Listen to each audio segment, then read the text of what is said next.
계시록 13장 1절부터 18절까지 낭독합니다. 내가 보니 바다에서 한 짐승이 나오는데 뿔이 10이요 머리가 7이라 그 뿔에는 10면류관이 있고 그 머리들에는 참람된 이름들이 있더라.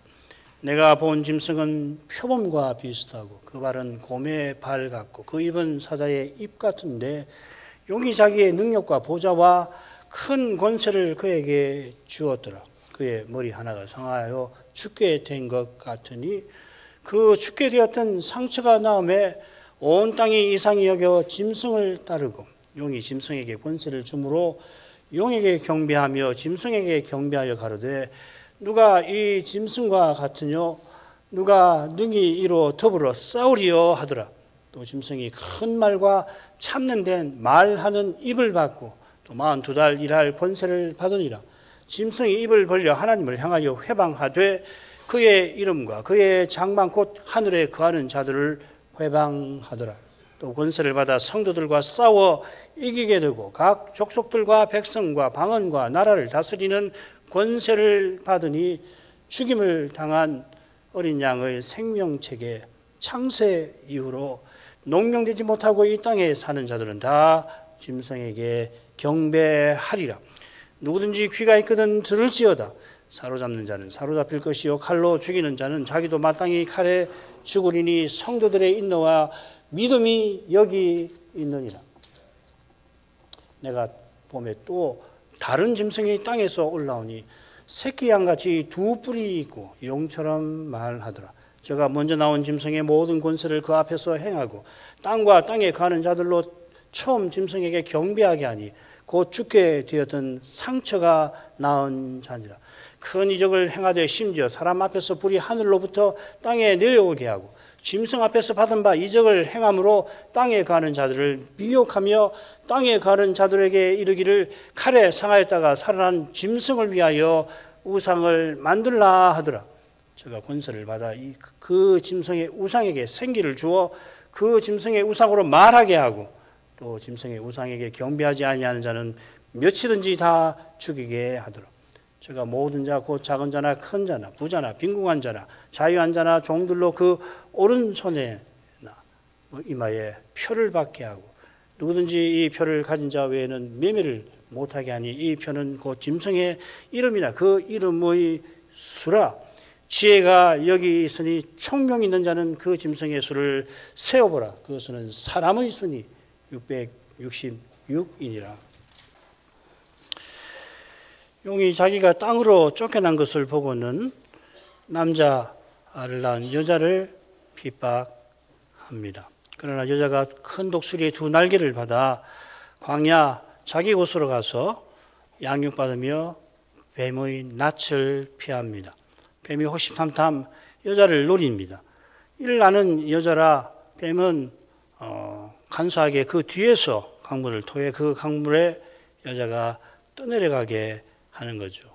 이건 배교하게 하는 겁니다. 이 목적을 위하여 마귀가 핍박을 쓰는 거죠. 꾀와 힘이죠. 거짓과 권력입니다. 그저 겁주거나 죽이게 하는 게 아니라 죽기를 두려워하는 인생들어 하나님을 떠나게 하려는 거죠. 그러나 하늘의 큰 음성이 선포한 대로 마귀가 밤낮 참수하는 형제들이 어린 양의 피를 의지하여 증거의 말씀을 위하여 죽는 것도 두려워 아니합니다. 이것이 여자가 양육받은 실정이기도 합니다. 여자의 양육은 고난을 통하여 이루어져 가는 겁니다. 양육의 내용은 십자가 지신 주님을 본받는 겁니다. 양육의 목표는 부활하신 주님과 같아지는 것입니다. 용의 핍박은 주님의 신비한 역사로 말미암아 실패하고 실패할 겁니다.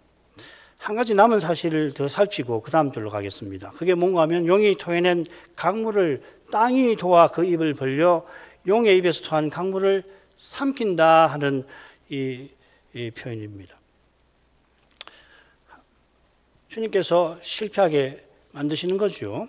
하늘의 큰 음성이 용의 추방에 땅과 바다에 화가 있을 거라 경고했죠. 땅과 바다는 타락한 세상을 가리키겠는데 바다는 그 세상의 정치적 영역을, 땅은 그 세상의 종교적 도덕적 영역을 상징하는 것 같습니다. 우리는 계속 이 해석을 견지하고 있습니다. 그런데 어떤 과거론자들은 다는 아니에요. 지금 우리의 주장에 그나마 비슷한 도움이 되는 과거론자 가운데는 정말 신실한 분들 많습니다. 이름을 거명하면 깜짝 놀라실 거예요. 계시록에서 땅이 유대인을 상징한다고 해석을 하고요. 용에 토해낸 강물을 뭘로 보냐면은 초대교회를 공격했던 유대화주의, 갈라디아서의 핵심 주제지요. 그걸 봅니다. 바울 사도가 이 거짓 교훈을 물리친 반면에 유대인이 그 교훈에 빠졌다 하는 겁니다. 흥미로운 해석이긴 한데, 이제 강물을 그릇된 교훈으로 본다는 점에서, 그리고 과거론에 입각해서 예루살렘 멸망 이전에 일어난 일로 본다는 점에서 매우 흥미롭긴 한데, 과연 해당 본문에 대한 충분한 설명이 되는지는 모르겠습니다. 우리의 해석을 따르면 이분의 주장도 어느 정도 수용할 수 있는 거죠. 그렇죠? 왜냐하면 역사의 큰 원칙이 그때만 아니라 이후에도 특별히 세상 말에 계속해서 그런 방식으로 나타날 테니까 말이죠. 무엇보다 계시록은 예루살렘 멸망까지 여러 사건을 예언하는 게 아니라 이게 과거론자들이 하는 겁니다. 재림까지 역사가 어떤 식으로 어떤 원칙에 의해서 전개되는가를 교훈합니다. 이걸 관념론 혹은 이상론이라고 합니다. 아이디얼리스트라고 영어로 부르죠. 바다에서 올라온 짐승이 음녀 바벨론과 하나가 되더니 나중에 바벨론을 미워하여 망하게 만드는 것처럼 용이 거짓 교훈으로 교회를 삼키려 할 때 하나님께서 용을 따르는 세상을 이용하여 교회를 위험에서 건져주신다 하는 겁니다. 이런 일이 이 시대에도 일어날 것 같아요. 가령 세계 이념인 민주주의가 점점 반기독교적 방향으로 기울어질 텐데, 그 민주주의를 도입하면은 반성경적인 동성애라든지 등등등을 사회가 점점 수용하게 될 수밖에 없잖아요. 그런데 세계 종교들이 그 이념에 한몫 휩쓸리는 것 때문에 점점 그렇게 될 겁니다. 기독교 교회도 민주주의 하자는 거 아니에요? 그러면 교회답다고 주장하는 일이 얼마나 많냐 말이죠. 교회법을 이야기해가지고 있어. 그것 때문에 참된 교회가 그 위험을 보고서 진리의 길로 걸어가게 될지도 모르겠습니다. 저희 통찰이 부족해서 이런 생각을 해봤습니다. 이 대목에서 마귀는 용이 아니라 뱀이라고 불립니다. 뱀이 강물을 토하니까 강물을 종종 해석하는 것처럼 마귀의 핍박보다는 이 뱀의 미혹과 관련되는 거라고 보는 게 좋죠. 그죠? 이 대목에서 뱀이라고 써요. 그러니까 많은 이 개혁파 주석가들이 이 강물은 핍박이다라고 해석을 하긴 해요. 그 해석도 있는데 뱀이라고 한 이유를 보면 이 미혹이다, 거짓 교훈이다 이렇게 보는 것이 좋겠습니다. 자, 17절로 갑니다. 용이 여자에게 분노하여 돌아가서 그 여자의 남은 자손 곧 하나님의 계명을 지키며 예수의 증거를 가진 자들로 더불어 싸우려고 바다 모래 위에 섰더라. 땅이 여자를 도와 강물을 삼키니까 용이 여자에게 분노합니다. 이게 7째 나팔 장면에 한 번 더 나왔죠. 이방들이 분노하며, 이방들이 분노하는 이것이 용이 분노하는 것처럼 여자를 향한 거고, 지금 7째 나팔 장면은 마지막 역사의 국면이잖아요. 그러니까 서로 이게 연관성이 있어 보입니다. 왜 연관성이 있어 보이는지를 곧 설명할게요. 주님께서 바리새인들에게 너희 아비 이는 마귀라 하시고 너희 마귀의 욕심을 너희도 행하려 한다 하신 말씀이 생각나는 대목입니다. 용이 분노하고는 돌아갔습니다. 이 돌아간다는 낱말이 7째 나팔에서 처음 두 화에 사용이 됐는데 두 화가 지나갔다 이렇게 번역이 되어 있죠. 그죠? 지나갔다. 여기서는 떠났다 이렇게 돌아섰다 떠났다 하는데 돌아갔다고 우리는 번역을 해놨습니다. 용이 지금 여자를 거짓 교훈으로 미혹하려다가 되질 않으니까 그렇게 행하는 단계를 지나서 다른 기회를 노리는 것 같습니다. 그게 뭔가 하면 여자의 남은 자손과 싸우는 겁니다. 이 절이 17절이 앞에 1장부터 16절까지와 무슨 관계인지가 계시록에서 가장 까다로운 문제 중 하나라고 아주 저명한 실력 있는 주석을 쓴 분의 책에서 읽었습니다. 용이 여자를 핍박하는 이 주제가 앞선 절에서 줄곧 나왔는데 여기 여자의 남은 자손은 앞선 절들의 여자와 동일한가 좀 다른가를 생각할 만하죠. 여자의 남은 자를 원문대로 새기면은 그 여자의 씨의 남은 자들입니다. 여자의 씨는 한글 개역 성경에 창세기 3장 15절에 여자의 후손이라고 새긴 똑같은 표현입니다. 그게 히브리어로 되고 여기는 헬라말로 스페르마 수 아우테스 여자니까 아우테스겠는데 라고 쓰여졌습니다. 여자의 씨는 좁게는 여자가 낳은 아들이고 넓게는 그 아들과 연합된 신자겠죠. 교회겠죠. 여자가 또한 교회를 가리키는데 사도는 교회를 어머니라 부릅니다. 이런 점에서 우리 신자는 여자의 후손이다, 자식들이다 할 수 있습니다. 이 여자의 후손 중에 남은 자들과 지금 용이 전쟁하려고 합니다. 대부분의 개혁파 주석가 제가 다 읽지 않았으니까 제가 읽은 것 중에 대부분은 여자의 후손의 남은 자들이 사실상 여자와 같다고 보죠. 여자는 전체로 보는 교회이고 여자의 남은 후손의 남은 자는 함께 교회를 이루는 신자라고 보는 겁니다. 그렇다면 17절은 앞서 우리가 살핀 주제를 반복하거나 요약하는 것이 되겠죠. 이 결론을 수용해도 크게 문제될 건 없는데 한 가지만 더 생각해 보십시다. 그건 남은 자들과 싸우려고 돌아갔던 용이 바다 모래 위에 섰다 하는 표현과 붙어 있습니다. 여러 영역본은 사본 문제로 계시록 13장 1절로 이 표현을 옮깁니다. 이런 번역은 이 표현이 계시록 13장의 사건과 자연스럽게 연결되기 때문이겠죠. 한글 개역의 번역과 장절을 따르더라도 용이 바다 모래 위에 선 이 사실은 13장 사건과 자연스럽게 연결될 뿐 아니라 여자가 핍박하던 용이 떠난 강물로 여자를 떠내려가게 하려고 하는 그 일을 하는 데서 떠난 그 목적이 계시록 13장과 관련되어 있음을 보여줄 것입니다. 결론입니다. 여자의 후손의 남은 자들은 참된 교회를 이루는 신자 개인들이긴 합니다만은 특별히 바다에서 짐승이 올라오는 시대를 살아갈 분으로 볼만합니다. 저는 이 해석을 따르고자 합니다. 용이 여자를 핍박한 뒤에 돌아가서 잠시 결박에서 놓일 그 기회를 노렸다 하는 겁니다. 역사 내내 거짓 교인의 강물로 여자를 삼키려 하나 번번이 되질 않으니까 하늘에서 쫓겨나기 이전과 같이 만국을 미혹할 수 있는 그 기회를 노렸다 하는 겁니다. 그 기회를 노려서 그 때가 와서 어떤 일인지가 이제 계시록 13장에서 우리가 보게 되는 거죠. 남은 자들은 하나님의 계명을 지키며 예수의 증거를 가진 자들입니다. 이는 하늘의 큰 음성이 선포한 둘째 내용과 비슷하죠.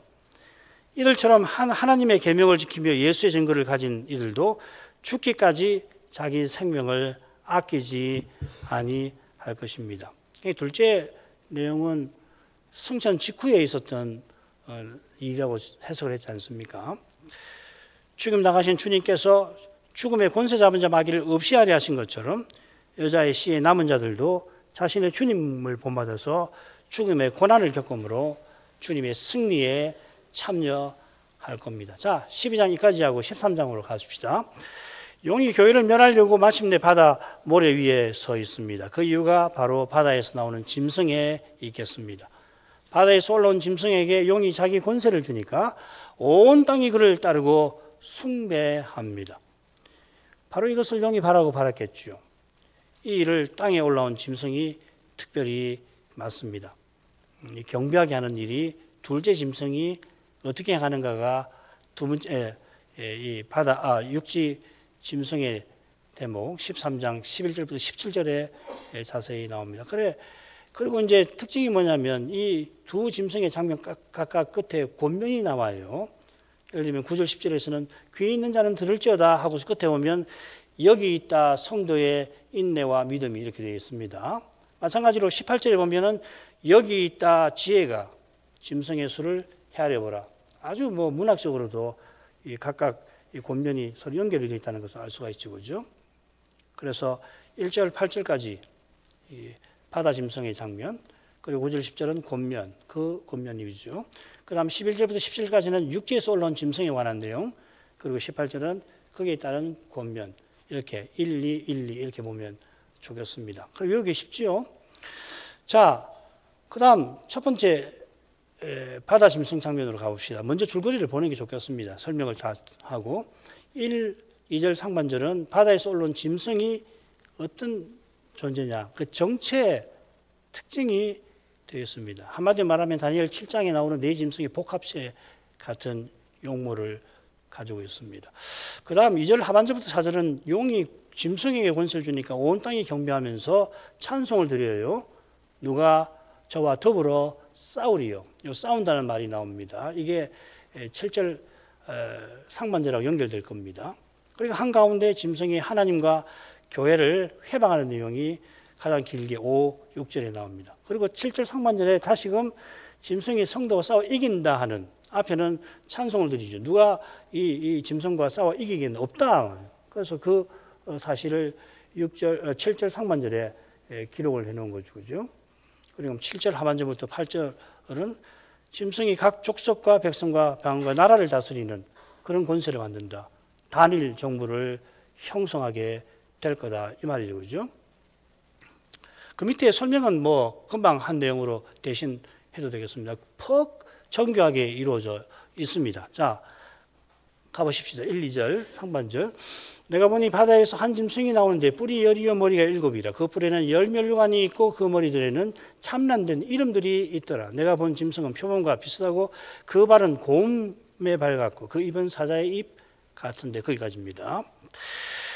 용이 바다 위에 서 있는 것을 요한이 보았는데 그 바다에서 한 짐승이 나오는 것을 봅니다. 올라오는 것을 보는 거죠. 이 올라온다는 이 부분은 다음 주 오전에 제가 좀 설명을 할 계획입니다.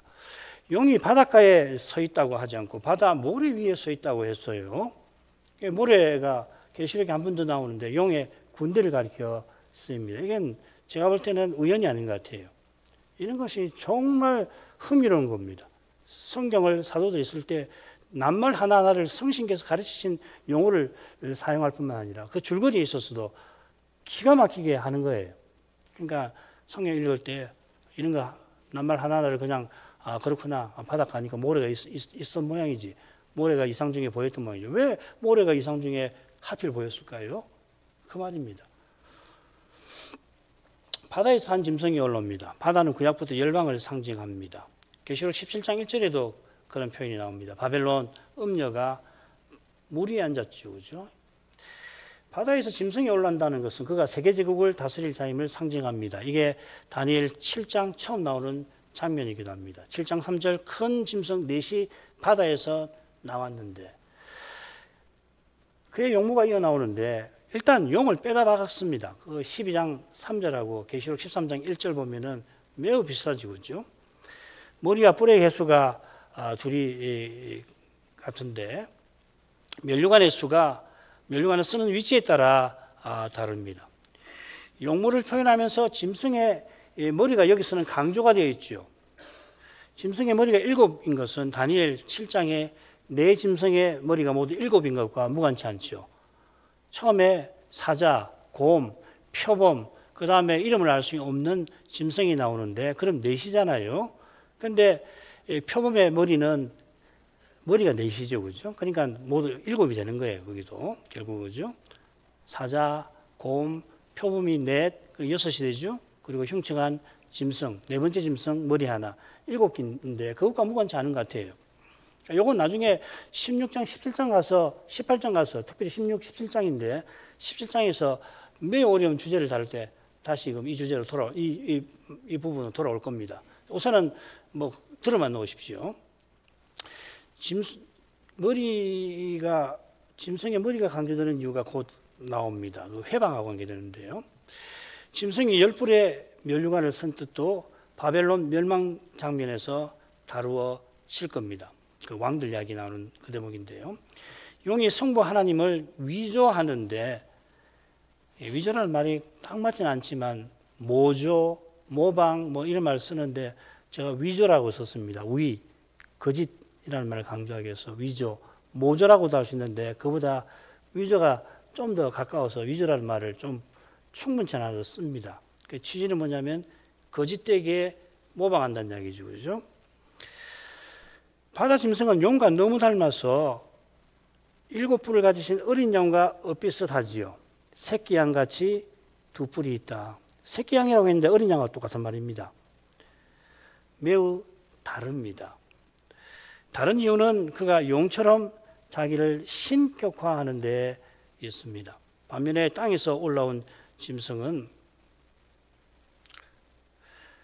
어린 양 그리스도보다 사람 보기에는 더 어린 양 같은 모습을 하죠. 아까 제가 잘못 말씀드렸습니다. 새끼 양같이 2뿔이 있다고 그랬죠. 그죠? 사람의 경험과 생각을 좇는 이는 이 짐승의 말을 주님의 말씀보다 따를 거고, 과연 그런 일이 역사의 끝에 대대적으로 있을 겁니다. 뿔에는 교만하게 면류관을 쓰고 있고 머리에는 참난된 이름들이 있습니다. 머리에 참난된 이름이 있듯이 참난된 말을 하는 입이 있습니다. 계시록 17장에는 음녀 바빌론이 이 짐승을 타는 장면에서 이 짐승의 몸에 참남된 이름들이 가득하다 하였습니다. 서머나 서신에 또 한 번 참남이라는 낱말이 나오는데, 사탄의 회를 이룬 유대인들이 회방의 말을 내뱉는다 할 때 거기 참남이라는 말이 나옵니다. 참남이라고도 번역하고 회방이라고도 번역을 합니다. 밑에 나오는 내용은 참조하십시오. 참남이라고 우리말은 무슨 뜻이냐면 분수에 너무 지나친 것을 가리키는 거고, 회방은 헐뜯어 비방하는 겁니다. 넷째, 다섯째, 일곱째 대접 장면을 보면은 그 16장인데요. 하나님께서 땅에 거하는 자들에게 재앙을 내리실 때 사람들이 회개치 않고 그 고통에 하나님을 회방한다 했죠. 재앙당해 마땅한데도 교만하게 하나님께 대항하는 모습입니다. 이런 태도는 그들이 추종하는 짐승을 닮은 겁니다. 온몸에 참남이 가득한 짐승이 하나님과 성도를 향하여 회방합니다. 오늘 오후에 이 점 좀 살필 겁니다. 이는 하나님의 무서운 재앙이 내리기 전일 것이겠죠. 짐승이 권세를 받아 성도를 싸워 이기는 때 자기를 모든 신보다, 참 하나님보다 높여서 자기를 섬기라고 말하는 이것이 무엇보다 참남의 내용일 겁니다. 이 짐승은 표범과 비슷하고 그 발은 곰의 같고 그 입은 사자의 입 같아 했는데, 표범, 곰, 사자는 다니엘 7장 이상에 등장하는 셋째, 둘째, 첫째 짐승인데, 이건 한번 읽으면 더 도움이 될 것 같습니다. 첫째는 다니엘 7장 4절부터 7절까지입니다. 첫째는 사자와 같은데 독수리의 날개가 있더니 내가 볼 사이에 그 날개가 뽑혔고, 또 땅에서 들려서 사람처럼 2발로 서게 함을 입었으며, 또 사람의 마음을 받았으며, 다른 짐승 곧 둘째는 곰과 같은데 그것이 몸 한편을 들었고 그 입의 잇사이에는 새 갈빗대가 물렸는데, 그에게 말하는 자가 있어 이르기를 일어나서 많은 고기를 먹으라 하였으며, 그 후에 내가 또 본즉 다른 짐승 곧 표범과 같은 것이 있는데 그 등에는 새의 날개 넷이 있고 그 짐승에게 또 머리 넷이 있으며 또 권세를 받았으며, 내가 밤 이상 가운데 그 다음에 본 넷째 짐승은 무섭고 놀라우며 또 극히 강하며 또 큰 철이가 있어서 먹고 부서뜨리고 그 나머지를 발로 밟았으며, 이 짐승은 전에 모든 짐승과 다르고 또 10뿔이 있으므로. 바다에서 올라오는 짐승은 다니엘 이상 중에 나오는 네 짐승과 이렇게 저렇게 연결되어 있습니다만은 넷째 짐승과 겹치는 것이 많죠. 표범과 비슷하다고 했는데 머리가 많은 점이 특히 그러하고, 곰의 발 같아 한 것이나 사자의 입 같다고 한 것은 큰 철이가 있고 그 나머지를 발로 밟는, 그리고 10뿔을 가진 이 넷째 짐승과 연관이 깊습니다. 이런 점점 때문에 세대주의는 바다에서 올라오는 이 짐승이 부활한 로마 제국이라고 해석을 하는 거겠죠. 이 네 번째 이 짐승을 해석할 때 부활한 로마 제국을 가리킨다고 7장 해석할 때 곧 이야기를 합니다. 무엇보다 바다 짐승은 주님 오시기 전에 등장하는 세계 제국과 그 제국의 지배자 같은 존재입니다. 그 단일 정부를 형성하는 인물이라는 걸 우리가 확인할 수 있죠. 표범 같고 발이 곰의 발 같고 입이 사자의 입 같다라고 하는 것은 이 세상 제국의 강한 힘과 지배력과 파괴력을 보여줍니다. 다니엘 이상에 나오는 모든 짐승과 비슷한 것처럼 바다 짐승은 강력한 제국, 게다가 단일 정부를 구성할 것입니다. 그런 정부가 노아 홍수 후에 처음 수립되었는데 그게 니므롯의 바벨론이죠. 이 바벨론이 바다 짐승이 세운 제국의 붙는 것은 자연스럽습니다. 짐승이 이런 제국을 세우는 비결이 용이 자기의 능력과 보좌와 큰 권세를 짐승에게 주는 데 있겠습니다. 그 다음 두 번째입니다. 용이 자기의 능력과 보좌와 큰 권세를 그에게 주었더라. 그의 머리 하나가 상하여 죽게 된 것 같이 그 죽게 되었던 상처가 나음에 온 땅이 이상히 여겨 짐승을 따르고 용이 짐승에게 권세를 주므로 용에게 경배하며 짐승에게 경배하며 하여 가로되 누가 이 짐승과 같으뇨 누가 능히 이로 더불어 싸우리요 하더라. 능력, 보좌, 권세. 이게 주님 승천 때 이루어진 하나님의 능력과 그리스도의 권세와 퍽 비슷해 보입니다. 부활 때 성부께서 그리스도에게 하늘과 땅의 모든 권세를 주셨고 이어 승천 때 보좌 우편에 그를 앉히셨습니다. 그때 용이 하늘에서 쫓겨나고 무저강에 감금되었습니다. 이런 상태에서 그가 가장 노린 기회가 무저강에서 잠시 풀려나서 자기 화신 이 짐승을 앞세워 하나님을 대적하는 겁니다. 그때 그는 참남하게도 그리스도 승천 때 있었던 성부와 성자의 사역과 관계를 위조하려 될 것입니다. 여기 이제 인상적인 게 자기 보좌를 짐승에게 줌으로 해서 자기가 그리스도를 보좌 우편에 앉으신 성부보다 낫다고 자랑하는 것도 아닌가 그런 생각을 해봤어요. 비슷한 일이 바다 짐승에게도 일어날 겁니다. 그게 그의 머리 하나가 상하여 죽게 되었는데 그 상처가 낫게 되는 겁니다. 이 일은 바다 짐승이 그리스도를 위조하는 거겠죠. 그가 상하여 죽게 되니라고 하는 이 표현이 계시록 5장에 나옵니다. 일찍 죽임당하신, 번역을 이렇게 해놨어요. 똑같은 말인데 여기서는 상하여 죽게 되니라고. 사실 상하여라고 해야 될지 모르겠네요. 상하여 죽게 되니라는 말이 새 낱말을 번역한 거니까. 하여튼 요 표현에서 어린 양에게 쓰인 표현이 일찍 죽임당하신입니다. 우리 주님은 죽임당하시고 부활하셨습니다마는 짐승은 7머리 중에 하나가 죽었다가 다시 살아나는 게 아니라 죽게 된 상태에서 회복됩니다. 주님의 부활을 믿지 아니하는 현대 신학자와 목사들이 이 시대에 질비한 것을 고려하면은 장차 저 그리스도가 출현해서 어설프게 주님을 이렇게 위조해도 사람들은 그리고 많은 기독교 교인이라고 하는 교인들이 성경이 말하는 부활이 저런 건가 보다 할 것 같아요. 아, 부활이 저런 거구나. 아, 저게 부활이구나. 그럴 것 같아요. 그러니까 주님의 부활이나 그 부활의 그 의미, 그 실제적인 생생한 의미를 지금 맛보지 못하면은 이렇게 이야기를, 아, 저게 부활인가 보다 하고 따라갈 거예요. 예수님의 부활을 믿습니다. 우리 고백하잖아요. 그 그리스도의 부활이 무엇이며 부활하신 그리스도를 믿는 그 부활의 효과가 나에게 지금 어떻게 나타나는가, 우리에게 어떻게 나타나는가, 여기에 대한 생생한 증거가 없으면은 우리가 그리스도의 몸다웠게 그리스도의 세계를 드러내는 그런 일이 없다고 한다면은 그건 뭐예요? 그냥 예수님 부활하셨으니까 저것도 부활인가 보다 따라가지 않겠냐는 말이죠. 안 그렇겠습니까?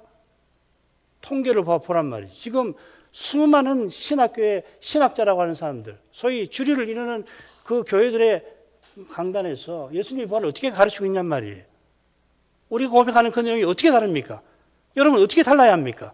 다른 그 실정이 어디 있냔 말이에요. 그것은 에베소서 1장 마지막에 있는 것처럼 교회는 그의 몸이니 만물 안에서 만물을 충만케 하시는 자의 충만이라고 하는 그 말씀 말이에요. 그 말씀의 실상이 우리 가운데 없으면은 무슨 소리입니까? 성경이 그렇다고 하니까 그런가 보다. 실제로 이런 현실을 직면하면은 온 세상에 저게 부활이다 하고 따라가는데 안 따라가고 배길 수가 있겠어요? 물론 하나님 은혜로 따라가지 않게 하시겠습니다만은 하나님 은혜로 따라가게 아니하신다는 그 말이 무슨 말이냐 말이죠. 이게 현대 교회의 아주 중요한 문제예요. 우리에게 중요한 문제라고요. 그런 실질이 있느냐 말이에요. 그거 안 되는 거다. 그거 성경에서 이야기하는 거고 현실은 다 거기 아니냐. 냉소주의에 빠져가지고. 그렇게 되면 안 된단 말이에요. 지금 당장 냉소주의에 빠질 만한 이유가 있고 현실이 있는 건 이해합니다만 그럴지라도 거기 젖어들고 거기 갇히면 안 된단 말이에요. 사모해야 되는 거라고.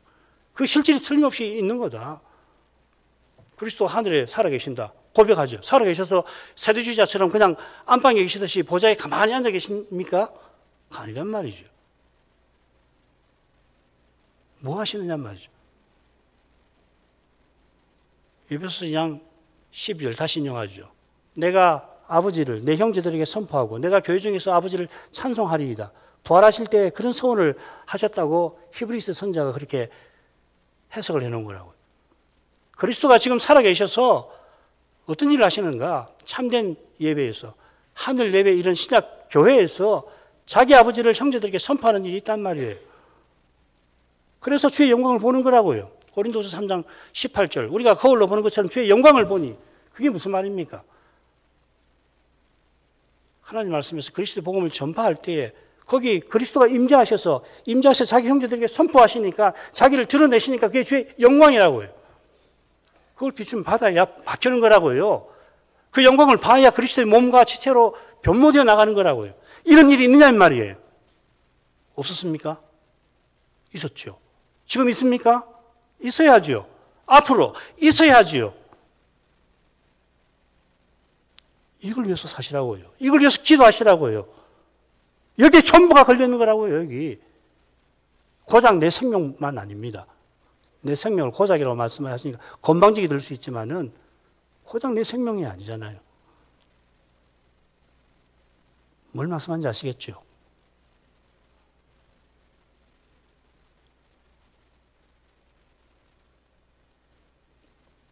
사느냐 죽느냐는 문제가 걸려있는 거라고요. 충량을 추구하시라고요.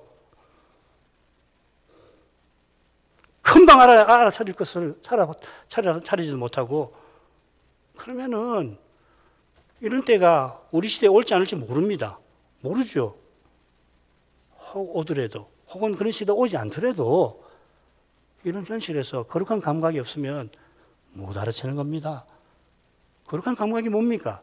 부활하신 그리스도를 예배해서 성신 안에서 그분의 음성을 듣는 거예요. 그분의 영광을 보는 거라고요.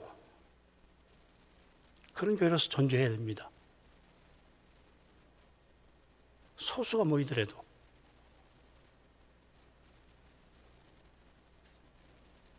거기에 비춰서 우리는 지금 어떤 상태에 있는가? 뭘 해야 되는가? 어떤 일을 해야 되는가? 정신 안 차리면은 육신적 태도에 이끌려가지고서 어떻게 될지 몰라요. 사람의 깨와 힘을 의지하면은 분별 못 합니다, 이거. 안 됩니다. 그렇게 살았는데, 저 그렇게 출연해가지고서 내가 욕망하던 그 모든 것을 당장 다 이루어줄 것처럼 그 말하고, 게다가 이런 이상한 기적 같은 거, 거짓 기적인데, 이런 거 하나 행하면은 홀라당 마음 바뀌는 거예요. 아이, 그럴 리가 있나? 장담하지 마십시오.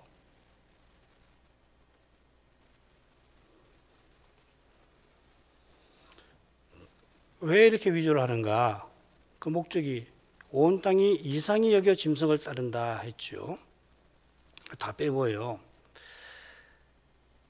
땅에 가는 자들이 장차 짐승이 죽게 되었다가 낫게 된 것을 보고, 전에 많은 무리가 주님의 표적을 보고서 보였던 것과 비슷한 반응을 보이는데 따르는 거죠. 그 이유는 그들이 살면서 간절히 욕구하던 그것을 짐승에게서 확인한 데 있을 겁니다. 그들의 욕망은 육의 몸에 썩고 부끄럽고 약한 것을 해소하는 거죠. 어쩌면은 짐승이 그런 욕망을 단번에라도 해소해 주려 하면서 역사에 없는 단일 정부를 형성해가지고 이적을 행하면서, 그때 이 악한 자가 예수님처럼 이타적인 모습을 보이려고 하는 것인지도 모르겠습니다. 그러니까 홍도하는 거죠. 세상에 이런 지도자가 있는가? 역사에서 예수님 같은 인물이 여기 있구만. 그럴 거란 말이죠.